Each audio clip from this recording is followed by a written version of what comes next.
प्रधानमंत्री नरेंद्र मोदी ने पाकिस्तान में घुसकर की गई वायुसेना की कार्रवाई और उसके बाद पाकिस्तान के लड़ाकू विमानों को खदेड़ने का जिक्र करते हुए 3 मार्च को कहा कि आज राफेल लड़ाकू विमान की कमी महसूस हो रही है। अगर राफेल विमान हमारे पास होता तो परिणाम इससे कुछ अलग ही होता। आखिर राफेल विमान में ऐसी क्या खास बात है कि इसे दुनिया के बेहतरीन लड़ाकू विमानों में शुमार किया जाता है और उसके नाम से ही पाकिस्तान कांपने लगता है।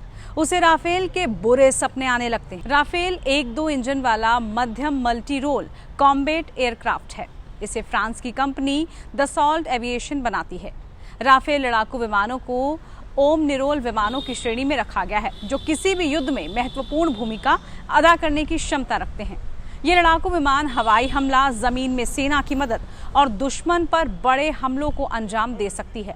इसके अलावा परमाणु हथियारों के खिलाफ भी इसे इस्तेमाल किया जा सकता है। राफेल जेट बड़ी आसानी से अपने टारगेट का पता लगा लेते हैं। टारगेट को ट्रैक करने और उन पर हमला करने में ये बेजोड़ होते हैं। इसके लिए इन जेट में आधुनिक सेंसर और रडार सिस्टम लगे हुए होते हैं। ये फाइटर जेट हाई पेलोड ले जाने में भी सक्षम है।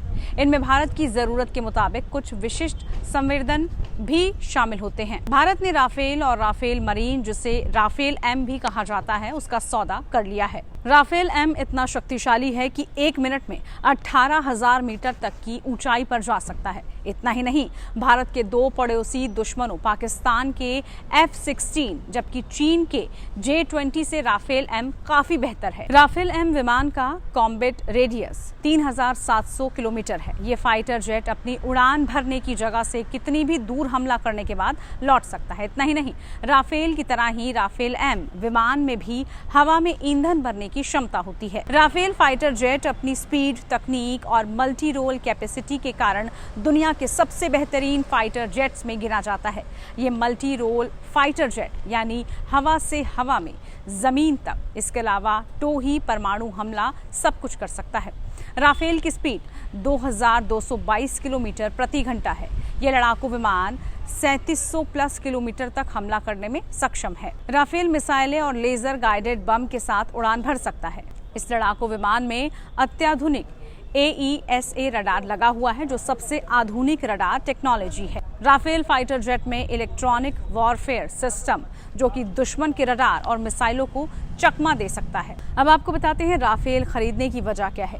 राफेल लड़ाकू विमान खरीदने की प्रक्रिया में टेंडर जारी किया गया, जिसमें कई अंतर्राष्ट्रीय विमान निर्माता कंपनियों ने अपने अपने विमान के बारे में पेशकश की। वायुसेना ने इनमें से 6 बड़ी विमान कंपनियों को छांटा। इसमें लॉकहीड मार्टिन का F-16, Boeing FA-18S, Eurofighter typhoon, रूस का MiG-35, स्वीडन की साप की ग्रिपेन और डसॉल्ट एविएशन की रफाल विमान थे।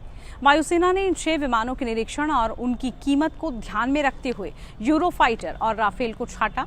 ये सबसे कम कीमत पर मिल रहा था और इसका रखरखाव भी काफी आसान बताया जा रहा था। राफेल लड़ाकू विमान के जरिए भारतीय सेना चीन और पाकिस्तान दोनों के खिलाफ बढ़त बना सकती है।